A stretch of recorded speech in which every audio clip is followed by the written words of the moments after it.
Shalom, Assalamualaikum warahmatullahi wabarakatuh. Om Swastiastu, Namo Buddhaya, Salam Kebajikan. Terima kasih atas kesempatan yang diberikan.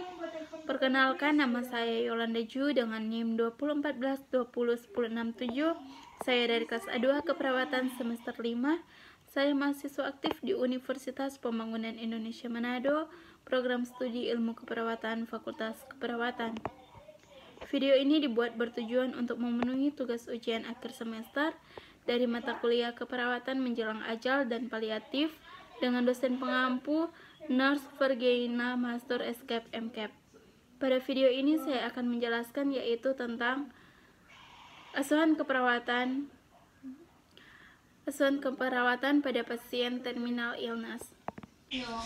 Terminal adalah penyakit yang secara medis kedokteran tidak bisa disembuhkan lagi dan penyakit ini terjadi pada stadium lanjut. Dalam hal ini, orientasi pelayanan yang diberikan pada pasien tidak hanya penyembuhan saja, namun juga perawatan yang membuat pasien bisa mencapai kualitas hidup terbaik bagi dirinya dan keluarga. Kematian merupakan tahap paling akhir dalam kehidupan. Kematian biasa saja datang tanpa peringatan secara tiba-tiba atau bisa mengikuti fase sakit yang sudah panjang. Meski demikian, kematian tidak memandang usia seseorang, tua maupun muda. Dari bayi hingga manula, semua biasa saja mengalami kematian. Kondisi terminal merupakan keadaan sakit di mana tidak ada lagi harapan bagi pasien untuk bisa sembuh. Kriteria penyakit terminal, penggolongan penyakit bisa banyak dan menimbulkan interpretasi yang berbeda-beda dalam pengelompokan mana yang termasuk kategori terminal dan mana yang tidak termasuk kategori terminal. Maka berikut ini merupakan kriteria yang dapat menjadi batasan penyakit yang sudah bisa masuk dalam kategori penyakit terminal. Yang pertama, penyakit tidak dapat disembuhkan, yaitu golongan penyakit apapun yang sudah tidak memungkinkan secara medis untuk sembuh karena sudah dalam stadium lanjut. Yang kedua, stase akhir kehidupan dan penyakit mengarah pada kematian sehubungan dengan upaya medis sudah tidak bisa menolong lagi. Yang ketiga, diagnosa medis sudah jelas, penegakan diagnosa dengan golden standard dan dengan menetapkan ukuran yang akurat.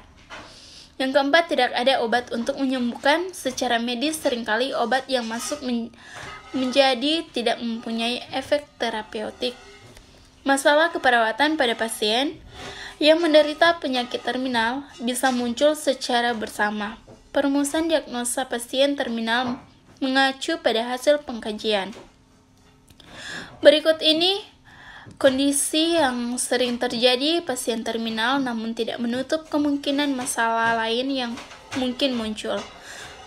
Perencanaan keperawatan sebagai intervensi yang harus diberikan pasien dengan penyakit terminal perlu memperhatikan tindakan kolaborasi atau tindakan mandiri para perawat serta tindakan kolaboratif.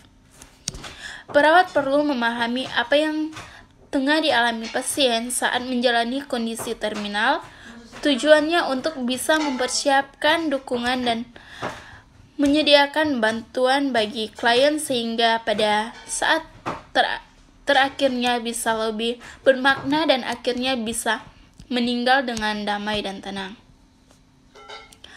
Asuhan perawatan terminal memang tidak mudah. Dalam hal ini, perawat akan berusaha memberikan bantuan pada klien untuk kembali mendapatkan martabatnya.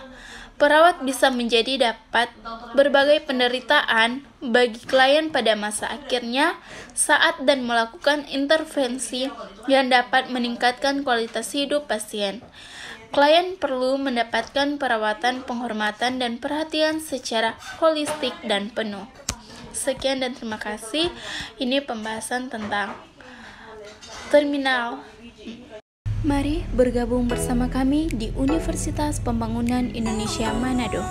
Nah, kenapa sih harus di Universitas Pembangunan Indonesia Manado? Karena di Universitas Pembangunan Indonesia Manado ini merupakan akreditasi B, fakultas terjangkau, dosen yang berkualitas, dan biaya terjangkau. Nah, di Universitas Universitas Pembangunan Indonesia Manado ini ada 6 fakultas, yaitu Fakultas Keperawatan, Fakultas Hukum, Fakultas Pertanian, Fakultas Teknik, Fakultas Ilmu Sosial dan Ilmu Politik, dan yang terakhir Fakultas Sastra. Mari bergabung bersama kami menjadi mahasiswa Universitas Pembangunan Indonesia Manado.